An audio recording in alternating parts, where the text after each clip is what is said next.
Hi guys, welcome back to the channel. You're with me Arun Sharma, and today's lesson, Read and Learn series, Read and Learn with Arun Sharma. And in today's lesson we are talking about the world economy, an article, very important article that's come out in the Economist newspaper, the Economist magazine actually, and very crisp analysis of a very complex issue. And over the next 10-15 minutes you'll get to know by my reading of this article and my comments on the reading. You'll get to know a lot about what's happening in the world economy as we head towards the first quarter or the middle of the first quarter of 2023. So here goes. This series is a series that I'm bringing for all of you to get better informed. The objective is to get my viewers to be more informed about world issues in general. At the same time, we're killing two birds with one stone, improving the quality of your comprehension. The better you informed, the more you're prepared for interviews and your group discussions, etc. So these are aspects that we are trying to target for all of you, for all career seekers. Of course, you might be giving descriptive exams also, and wahan pe bhi the ability to analyze issues, the ability to have information about issues, complex issues ranging from, we did a ChatGPT article last time. So do follow this series and do make sure that you bring out the time. Take out the time, and the more people, my promise to you is the more of you start watching this series, the more I'll be enthused to do more of this, right? So this is about the world economy and whether we are finally seeing signs of the economy coming out of the depression or the recession, not the depression. Depression is the wrong word to use here, of the recessionary trends that were seen towards the second half of 2022. So here goes. Without any further ado, let's start reading this article. After 3 chaotic years, investors have several reasons to be cheerful about the world economy. So 3 chaotic years, we know the COVID years, 2020, 21, 22 have been chaotic for world economy. A lot of upheavals, a lot of transitions, so to say, into a digital economy, a lot of physical dimensions of the economy being completely prone to upheavals over the last 3 years. So what they're saying is that they're starting with the tone. The tone is starting with a positive note. Investors have several reasons to be cheerful. So, but they're not saying that the whole world has to be cheerful. They're talking about a specific group of people, investors. So that's something you should notice here. That's what is called reading between the lines. In America, inflation is tumbling, raising hopes of a soft landing. So when you have an idea introduced in a paragraph, typically the next few sentences in the paragraph gives you reasons why that idea is espoused in the first place. So the first reason you can see here, in America, inflation is tumbling, raising hopes of a soft landing as against the hard landing which was expected out of the recessionary trends of the 2022 second half of the year. They are now looking at a soft landing in which price growth comes under control without a recession. So this is an important economic concept that you should be able to latch on to. Normally when there's too much inflation, it's called an overheated economy. When you have an overheated economy, that's when the central bank and the monetary policy of the economies of the countries wants to cool down inflation, and to do that, what it does typically, the main tool it has with itself is the reduction of the money supply in the economy. That it does, the reduction of money supply in the economy is done by raising interest rates. So when you raise interest rates, production starts coming down because money is less available for businesses and ventures to operate, and that's what kind of leads to a recession. So it's like a cycle. So when it gets overinflated, when the economy gets overinflated, interest rates cycle rise, sucking out the liquidity in the economy, and that liquidity getting sucked out from the economy leads to a recession. So you've been hearing this, that capital is getting costly. You should have been hearing this over the last 6 months if you've been following what's happening. Anyway, let's go ahead. Fortune has smiled on Europe. So second point. So first point is America. So they are talking about, they have given the principal reason investors are happy. They are talking about America. Now they are talking about Europe. Fortune has smiled on Europe, where a mostly warm winter has caused energy prices to plummet. So Europe has been fortunate. America, my inflation is plummeting. Europe has been fortunate. A warm winter has caused energy prices to plummet. So again, energy prices plummeting will cool down the economy. The inflation will come down because of that. And China's economy. So the third dimension to this, the Chinese economy, what's happening in the Chinese economy, we know that freed from Xi Jinping's destructive zero COVID policy is poised to rebound. So America, Europe, China, three major global markets. They've not talked about India here, by the way, but India was anyway doing well over the last year. So three major markets, three major geographical zones, three major economic zones are all rebounding. Markets are joyous. The S&P 500 index of American stocks has risen by 5% since the start of the year. Share prices in Europe and emerging markets are up by even more. So all these indicators that are happening around the world is leading to a joyful market which is actually bouncing up by more than 5%. Start of the year, please remember this article is from January. So 5% within a month's time is actually a big rebound and a very, very sharp rebound in that context. We are not talking about 5% in a year. So let's keep going ahead. Where does the article take us? Okay, I'll just keep making sure that you can read this better. So, alas, it is too soon to declare an end to now the passage is changing, the paragraph is changing. So you have to anticipate that there's going to be a change of tack in the author's discussion with you, in the author's argument, and it does. And you can identify by this time that this guy is a top-heavy author. He gives you his idea right at the start of the paragraph and then explains it. So alas, it is too soon to declare an end to the world economy's problems. Right? So the investors are joyous, markets are joyous, but it's too soon. So he's saying that there's few more indicators that I would want to wait for. This is the author's point of view before I can say that the world's economy's problems are over. In America, consumer prices fell in December and annual inflation may dip below 2% this year, thanks to cheaper energy and goods.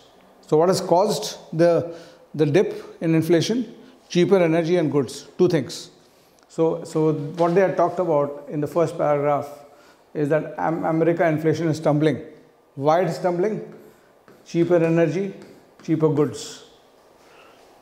Yet, as price growth is plunging, that's another way to say inflation is plunging, so too is GDP growth. So it's not just the price growth which is plunging, it's also the GDP growth which is plunging, which means that we are not having a good growth year in terms of the economy. Retail sales and industrial production fell in December. Now he's explaining this, why he's saying that GDP growth is also plunging. Retail sales and industrial production fell in December and leading indicators of output are down sharply, which usually indicates that a recession is nigh. The healthiest part of the economy is the labor market, but the red-hot demand for workers is not entirely good news. The Federal Reserve will find it harder to be sure that inflation has been tamed.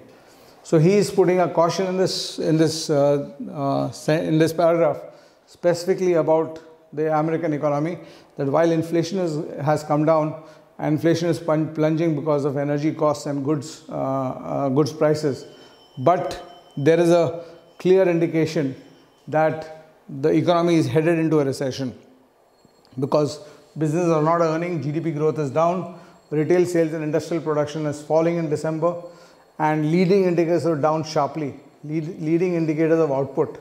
So when output drops sharply, the indication or the GDP has a lag effect from the output. When the output drops sharply in a quarter, maybe a quarter later or 2 quarters later, when output is lower, output would mean production of goods and services lower. You have it's a leading indicator, 3 months, 6 months, 9 month, 12 month indicator of a recession coming in. And he's saying that leading indicators of output are down sharply. So it's not just down, it's down sharply, which usually indicates that a recession is nigh. That means the recession is next door. The healthiest part of the economy is the labor market, but the red-hot demand for workers is not entirely good news. So he'll have to explain this, why he's saying that. But he concludes this paragraph, the Federal Reserve will find it harder to be sure that inflation has been tamed. Let's go to the next paragraph. So he's now explaining, I mean, if you were able to perceive this, he has talked about the labor market growing and labor market being in a good state, a lot of demand for labor. But, and he has to explain that point, because why he's saying that he's not explained towards the end of the last paragraph. So you can actually predict that he's going to go into that. The author is going to go into that. Despite headline grabbing layoffs by the big technology firms, America's unemployment rate remains just 3.5%, and new claims for unemployment benefits are at the lowest in 3.5 months. So this, what is he saying? Why is he saying this? He's giving you this indicator that demand for there's a red hot demand for workers, right? So there's I mean, we have all heard about the tech industry layoffs, etc. But he's saying that while that's grabbing headlines, that's not the story of employment in America. The key indicator of the unemployment rate of employment is the unemployment rate, and that remains just at 3.5%. And he's giving a second condition or second indicator. New claims for unemployment benefits are at the lowest in 3.5 months. That means last 4 months they are at the lowest level. Annual wage growth has fallen according to some measures, but remains around 5%. On January 24th, Walmart said it would raise starting wages from $12 to $14 because workers' productivity is growing by only 1%.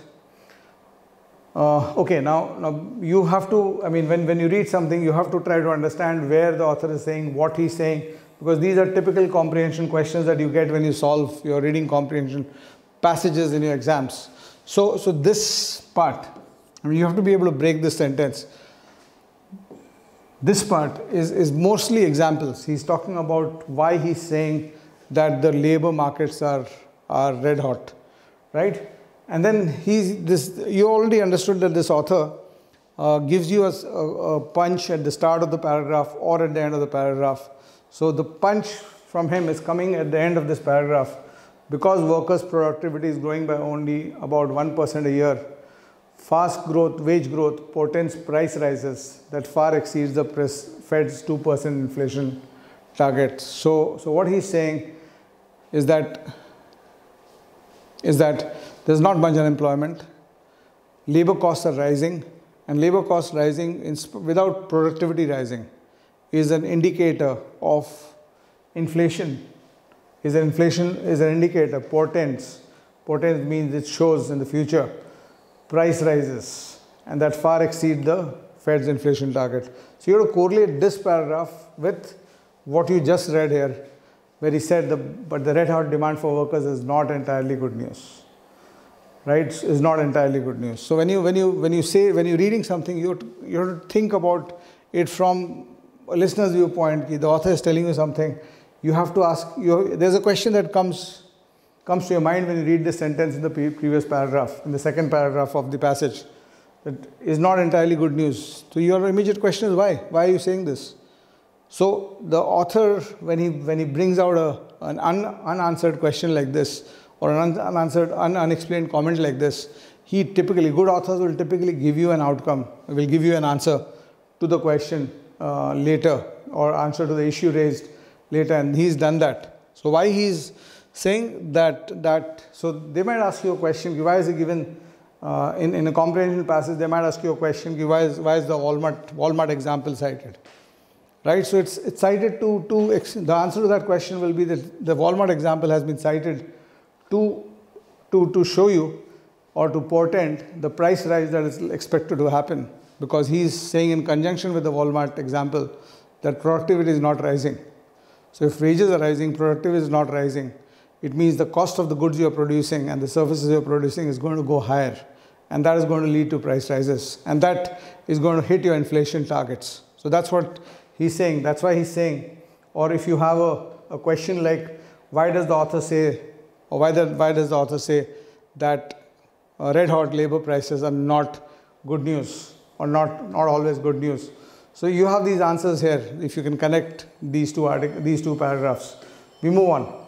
Some policymakers hope that companies whose profits surged in 2021 Now, there's a different perspective. New paragraph means a different point. So you have to be able to catch this point, what he's saying. So some policy makers hope that companies whose profits surged in 21 can absorb rapid wage growth without prices having to rise further. So here he's saying that rapid wage growth will make prices rise. And then he is now saying what policymakers hope. So there are some policymakers who are hoping that the profits that firms made in 2021, that those profits can absorb rapid wage growth without prices having to rise further. So this wage growth can get absorbed by these companies which are sitting on large profits of last year or last couple of years, right?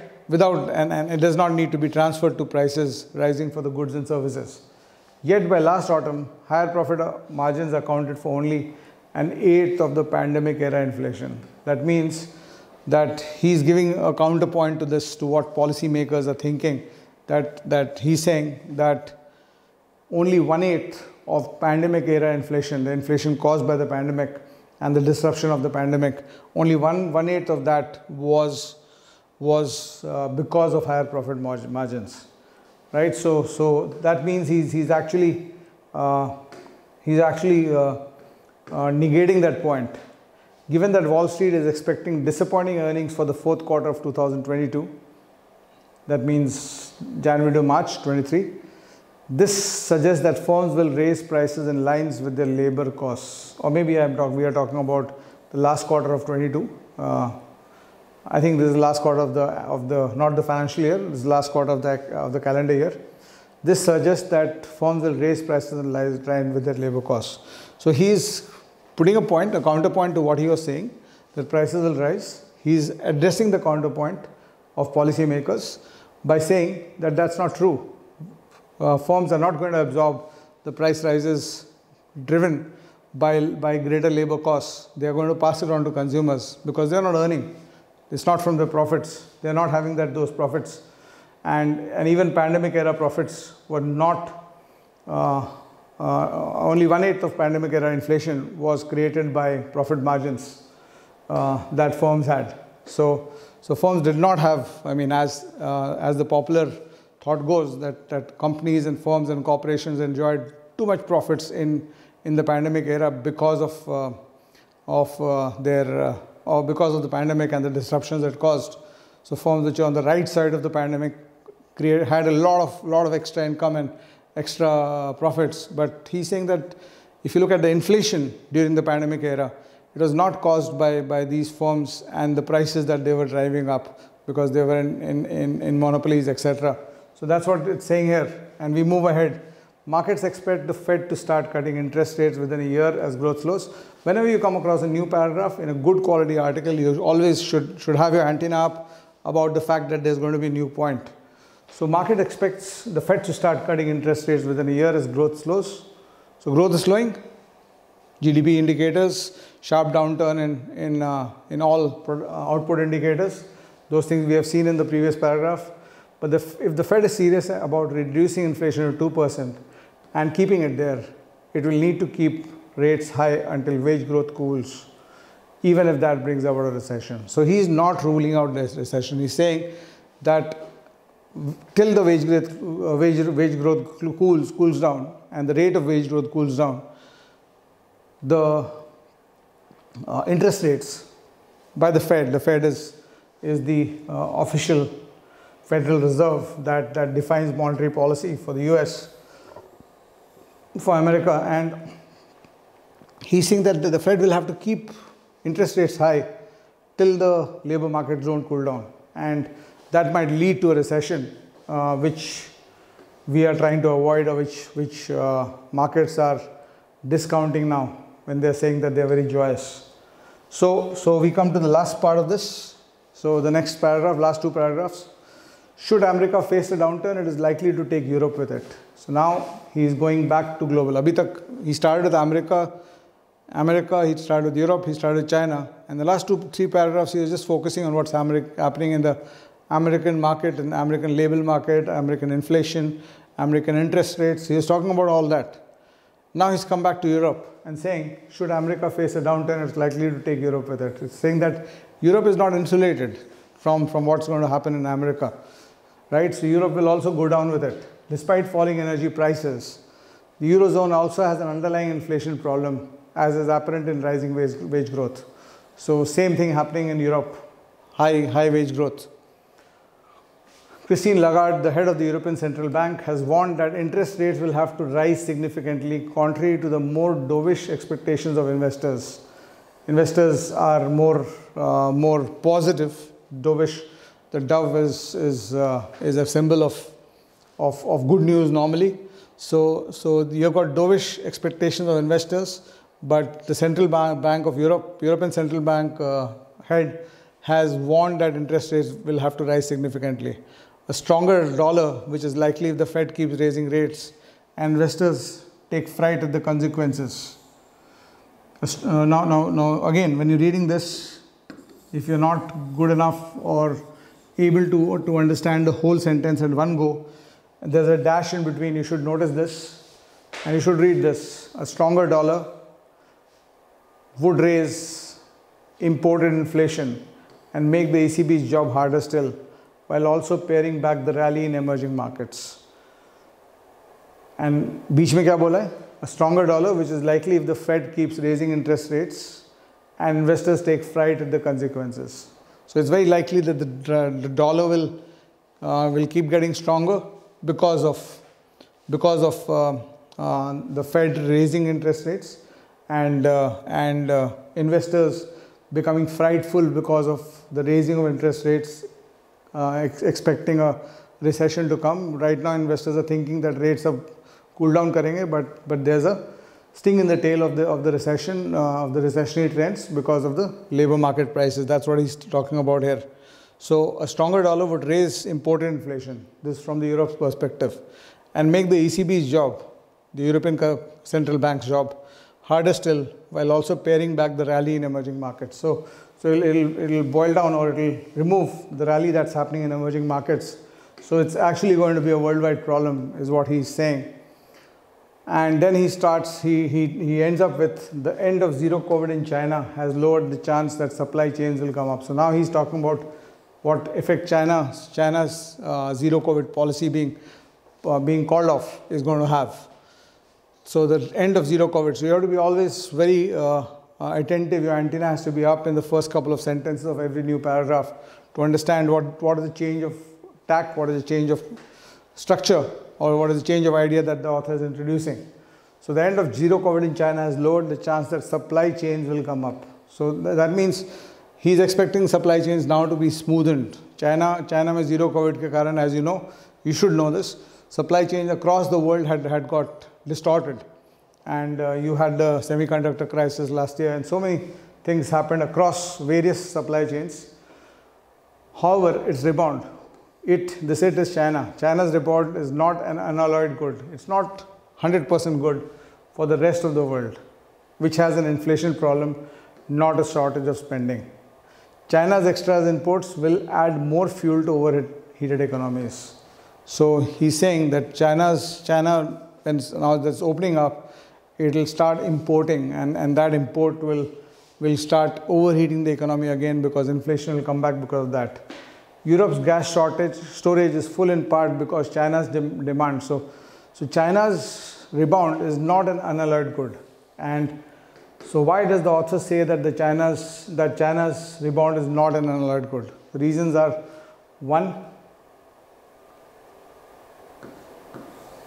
China's extra imports will add more fuel to overheated economies.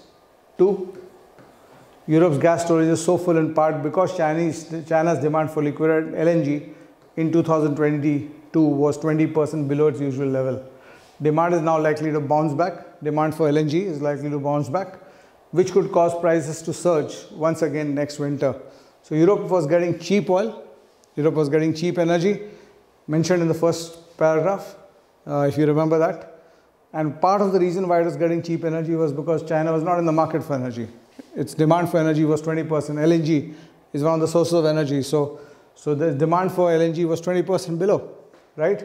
But now the Chinese demand is rebounding. It's not good for Europe because energy prices are going to, the energy demand factor is going to increase. The whole world demand is going to rise up because China is going to go back to normal. And that is going to cause energy prices in Europe to grow up. And when energy prices go up in Europe, automatically inflation will come up in Europe. So that's what is going to happen. So only when the twin force of this is the concluding argument that the author is giving. Only when the twin force of overheated labor. Let's just come to this last sentence because this is the punch that he's giving. Only when the twin force of overheated labor, markets, and the energy crisis have been vanquished will the world economy be out of the woods.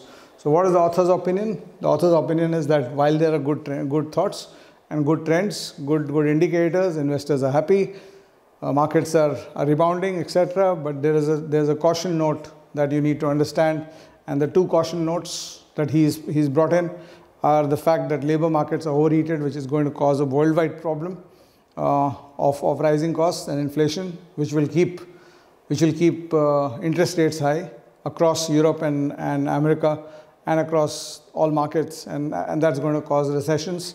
And second is you have to vanquish the rising labor rates as an economic problem, as an economic issue. And second is, of course, you have to vanquish the energy crisis that's going to happen when Chinese demand bounces back. So that's the gist of this article. I hope you're liking this series, and I'm loving bringing it because it adds so much perspective to be able to talk about these things. It adds so much perspective, so much. I mean, I always talk about the fact that only when you have information do you have knowledge, and only when you have knowledge do you have an opinion. So when you are preparing for any exam, when you're preparing for an interview, when you're writing a descriptive exam, you are asked to analyze issues. At least, I mean, you look at exams like UPSC, you look at descriptive exams across competitive exams. You're asked to analyze issues. You're asked to write your point of view. You will not have a point of view unless you have information and unless you have knowledge. So bringing you, I mean, my objective is to get my viewers here on this YouTube channel to be more aware of what's happening in the world. Let's have a more aware community, and I would love you to subscribe to the channel and do let me know in the comments section how you're finding this series. Thank you so much. Bye-bye.